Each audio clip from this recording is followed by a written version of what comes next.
अस्सलामुअलैकुम guys, welcome back to my YouTube channel quick learning with Noor. आज हम अहमद अली की famous novel twilight in Delhi को स्टार्ट करने लगे हैं। नॉवल को स्टार्ट करने से पहले हम अहमद अली की ब्रीफ बायोग्राफी को डिस्कस करेंगे। Ahmed Ali was born on 1st of July 1910 in Delhi, India, while he died on 14th of January 1994 in Karachi, Pakistan. वो ऐसे first Pakistani novelist, poet, critic, translator, diplomat और स्कॉलर थे जिन्होंने अपनी राइटिंग्स में इंग्लिश लैंग्वेज को यूज किया था। Diplomat is a person who is appointed by a state or an intergovernmental institution such as the United Nations to conduct diplomacy with one or more than one state or organization। Diplomat को United nation की तरह कोई भी state या government institution higher करता है ताकि वो उनकी स्टेट के अफेयर्स को दूसरी स्टेट या ऑर्गेनाइजेशन के साथ डिस्कस कर सके। उनकी बर्थ 1910 में हुई थी। That is a time period 37 years before the partition of subcontinent into Pakistan and India. और इसी टाइम पीरियड के दौरान वो इंडियन पॉलिटिक्स के एक एक्टिव मेंबर भी थे।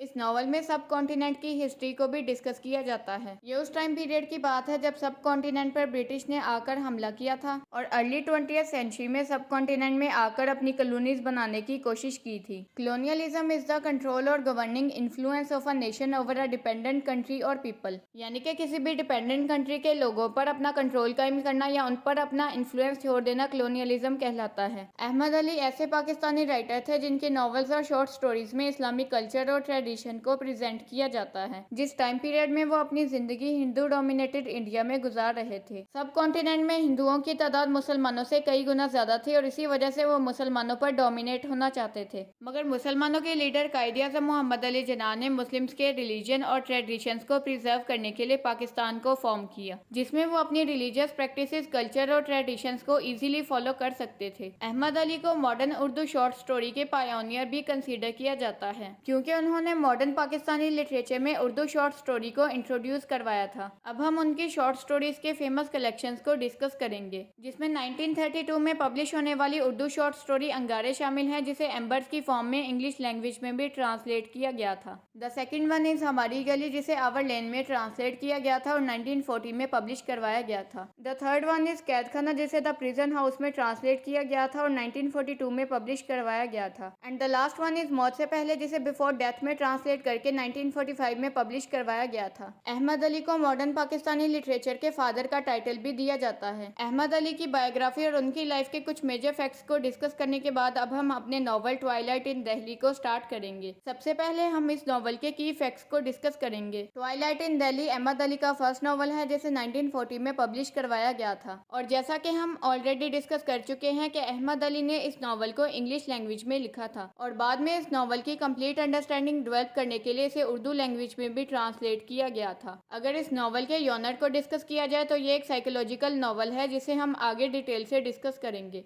इस नॉवल में यूज होने वाले थीम्स में colonialism, imperialism, decline of values, alienation, gender roles, patriarchy, cultural and historical identity, disintegration, sense of loss, nostalgia, conflict between the tradition and modernity, passage of time और Mughal emperors के downfall जैसे themes शामिल हैं। तो आप लोग themes को देखकर यह अंदाजा लगा सकते हैं कि इस नॉवल को स्टडी करना कितना ज्यादा इंपॉर्टेंट है। इस नॉवल में एक सैयद फैमिली की डिस्क्रिप्शन दी जाती है और सारी नॉवल इसी फैमिली की स्टोरीज के इर्द गिर्द रिवॉल्व करती रहती है। सैयद को सरदार भी कहा जाता है और ये कास्ट सिस्टम में खुद को सबसे ज्यादा सुपीरियर कंसीडर करते हैं। इसी वजह से इस फैमिली के लीडर मीर निहाल अपने बेटे असगर की शादी मुगल फैमिली में करने के सख्त खिलाफ थे, मगर बाद में उन्हें जबरदस्ती इस शादी के लिए कायल कर लिया जाता है। ये नॉवल बहुत ज्यादा लेंथी है, इसी वजह से इस नॉवल को 4 पार्ट्स में डिवाइड किया गया है। इस नॉवल का फर्स्ट पार्ट 13 चैप्टर्स पर कंसिस्टेड है, जो कि इस नॉवल का सबसे ज्यादा लेंथी पार्ट है। इस नॉवल का सेकंड पार्ट सिर्फ 8 चैप्टर्स पर कंसिस्टेड है, जो कि इस नॉवल का सबसे छोटा पार्ट है। इस नॉवल के थर्ड पार्ट में टोटल 11 चैप्टर्स हैं, जबकि फोर्थ यानी कि लास्ट पार्ट में 10 चैप्टर्स हैं। अगर इन सारे पार्ट्स को सम अप किया जाए तो इस नॉवल में टोटल 42 चैप्टर्स हैं।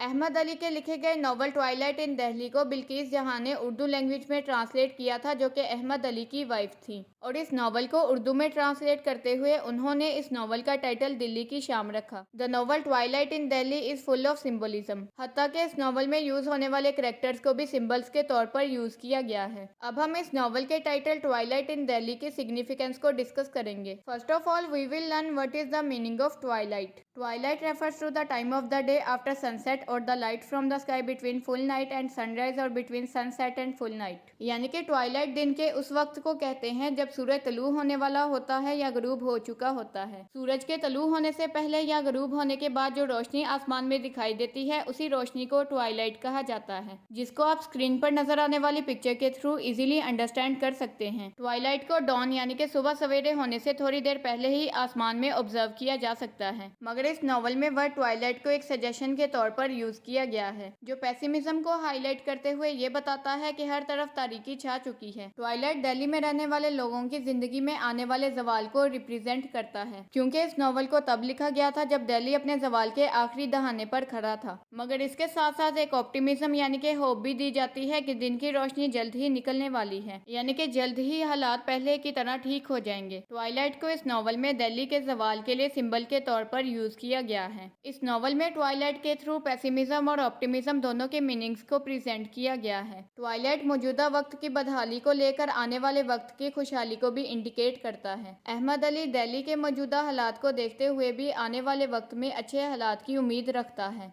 In this novel, the word twilight is used as the twilight of culture and traditions, twilight of Mughal Empire and British rule, twilight of family bonding, twilight of peace and love and twilight of joy and happiness। इस novel के through ये दिखाया जाता है कि दिल्ली का culture और उसकी ट्रेडिशंस खत्म हो चुकी हैं। इसके अलावा ये भी दिखाया जाता है कि मुगलों की हुकूमत और अंग्रेजों का हम पर राज भी खत्म हो चुका है। इस नॉवल में ये भी पोर्ट्रे किया जाता है कि फैमिली सिस्टम में लव कनेक्शन या बॉन्डेज अपने इख्तिताम को पहुंच चुका है। जैसे पुराने जमाने में लोग ज्वाइंट फैमिली की सूरत में आपस में मिलजुल कर रहते थे, लोगों के दिलों से वो एहसास और भाईचारा आहिस्ता आहिस्ता खत्म होता जा रहा है। इस नॉवल में 1911 से लेकर 1919 तक होने वाले इंसिडेंट्स को पोर्ट्रे किया जाता है और इसी टाइम पीरियड के दौरान 1914 से लेकर 1918 तक वर्ल्ड वार फर्स्ट कंटिन्यू रही थी। और इस नॉवल में ये भी दिखाया जाता है कि कैसे वर्ल्ड वार फर्स्ट की वजह से लोगों की जिंदगियों से सुकून, मोहब्बत और खुशी खत्म हो चुकी थी। अगर दिल्ली की बात की जाए तो वो इंडिया का एक कैपिटल सिटी है जिसे बार बार तबाह बर्बाद होने के बावजूद भी रिस्टोर किया जा चुका है। इस नॉवल का title twilight in Delhi symbolic significance रखता है। Twilight in Delhi represents the decay and degeneration of Muslim culture and civilization in India.